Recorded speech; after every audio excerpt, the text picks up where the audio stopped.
Good morning, good evening, and good night, farers. Glad you're joining us today. We're going to be looking at some of the players that you're likely to encounter if you're playing Elden Ring, Night and Deep of Night. These are players that I commonly come across. I've got over 600 hours in the game currently, and these are some of the most common ones that I found. So, if any of these resonate with you, or if you're used to seeing some of these players in your runs, drop a comment down below. Tell me about it. Without further ado, let's get into it. All right off the rip, first one, we've got the Pope.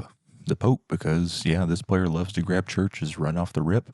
Not only that, they'll go out of their way to get a church. They might even run into the storm on day 2 to get a church. You never know with this one. While you're fighting a boss, they're heading for the church. Let's take a look. All right. What we got here? Ooh, look here. We have some churches. Yes, sir, Bob. Okie dokie. Excited to go get them. Yeah, I'm sure you get the gist at this point. Doesn't matter when or where, they're going for the church. Now, I get it. I like to have a heal or two along the way, too. But you don't have to get every church, every run, and you don't have to get it while the rest of the team's fighting a boss. But don't worry, I've been there myself. Let's go on to the next one. All right, number 2. That's going to be our loot collector, or our late arriver. It's the person that oftentimes is not with the team when they beat the boss. They just show up later and collect that sweet, sweet loot. They love that little blue or purple orb so much, they come up behind, they grab it, they'll meet up with you later, maybe, but they're always late arriving. The loot collector. Yeah, this guy also, he likes to stick around the camps way too long to search like every single chest. Now, I get it. You need to be thorough. Make sure you find your good passives on your weapons, but just collecting every piece of loot and then proceeding to show up late again, not really the move, man. Not really the move. Number 3. Another type of player we often run into is the loot stealer, the loot thief. Yeah, this guy, he likes to run up on you while you're beating down a scarab. He comes down, takes the last lick, if he does anything, and just scoops up the talismans before you can even see them and moves on, whether he needs them or not. That goes the same for if another teammate drops you a weapon that your build could really use. It doesn't matter if it's good for him or not. He likes that weapon, and he's taking it. That's number 3. This next one's a little bit of a wombo combo, if you will, because it's either the lone wolf or the person who's just completely lost in the sauce. Meaning they're off by themselves doing their own thing while the team is accomplishing a set goal. They'll want to go hit a random camp on day 2 that has no benefit to the boss, but that's not helpful. You should be hitting day 2 bosses on day 2. You should be hitting castle, top of castle, day 2. But these guys are doing their own thing. They're oftentimes pinging their own route the way they think it's going to be better. And usually it's not. But yeah, that's the lone wolf. Also, sometimes they're just completely lost. And number 5, that's going to be our persistent pinger, the guy who constantly pings. You guessed it. Yeah. He wants the rest of the team there right now. He thinks it's the best route right now. You need to be on it. You guessed it, right now. And heaven forbid this guy ever go down, because you guessed it, you're about to get a crap load of pings again. He does not care if it distracts you. He does not care if it's annoying. He's just going to keep on pinging. You got it. All right, that's enough negativity for the moment. The next one is the GOAT. Yeah, that's right. You heard it. They're the teammate that you want to have on your team. They're the ones that are always making the right call, know where to go next on the map. They've got max level aura because they're always getting no hit by the boss. It could never be me, but they usually have a lot of hours in the game, a lot of practice. Maybe if I get another 600 hours, maybe I can be one of them eventually. But they know how to route precisely. There's very little wasted moves. If they're going to a church, they're hitting a cave or some type of evergaol or something along the way. They're never dying. These are the ones you want to play with for sure. You look back at the end of your run and you're like, yeah, let's run that back, please. Which is going to lead me into our next one. Number 7, that's going to be our teammate. the good teammate, the ones that look out for you. They go and look at your inventory either before or during the match. They're opening sorcerer's rises for you, even if they don't need them.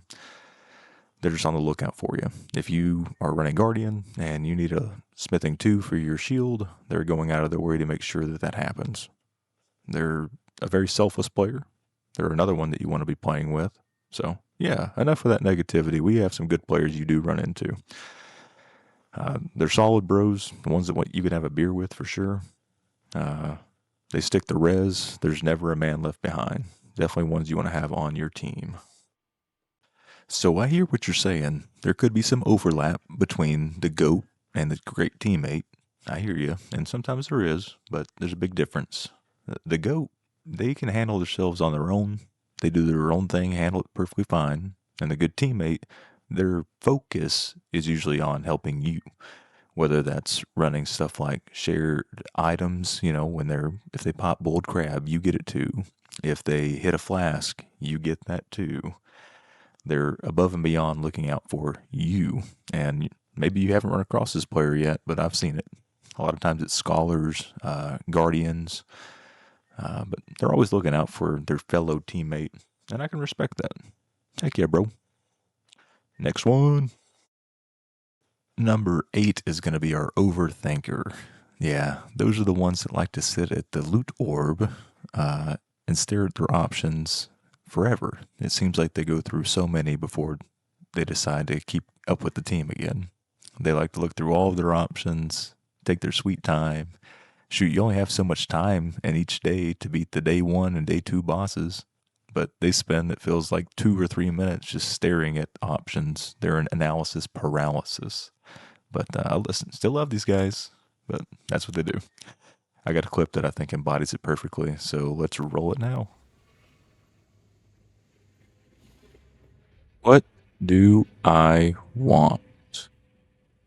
Attack up when holding 2 armaments. Oh god, there's someone coming. Hold on.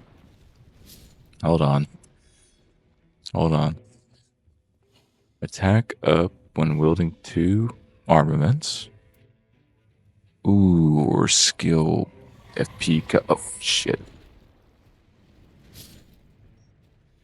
That was close. Alright. 2 armaments. Okay, got it.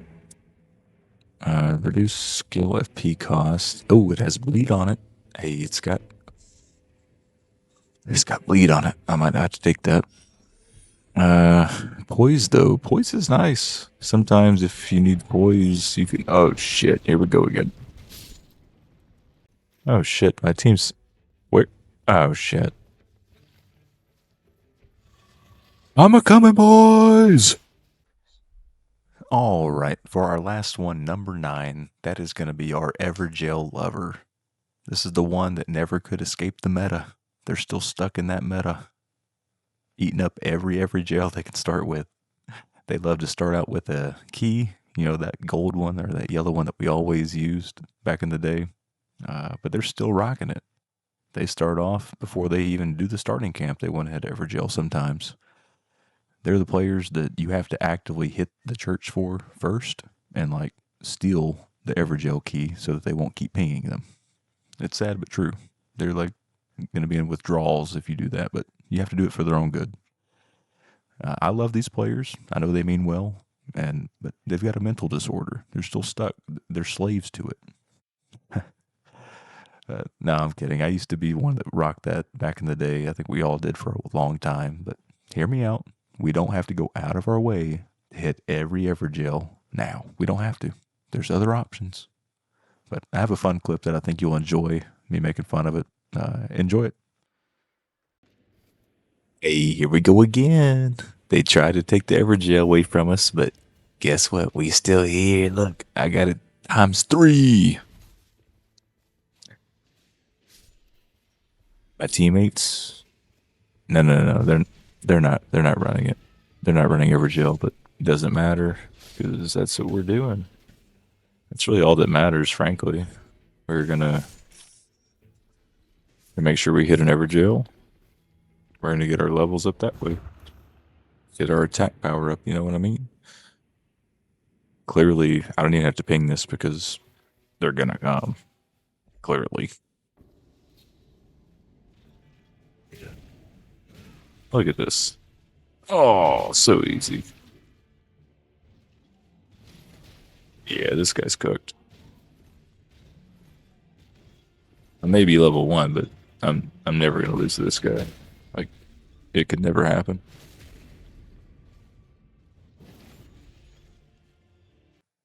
Hopefully you enjoyed the video. Didn't mean for it to be so negative as far as the players you run into, because there are a lot of great ones that you do. But I thought it'd be funny to kind of mention some of the ones that I'm used to seeing and some of their tendencies. But once again, if you do this yourself, don't feel bad. I've done it many times. I'm sure I still do occasionally. But if you see some of that in your gameplays, tell me about it and drop it in the comments. And if you enjoyed the video, drop a like. I'm not very good at this editing thing yet, but I put a lot of time into it. So hopefully you enjoyed it. Peace.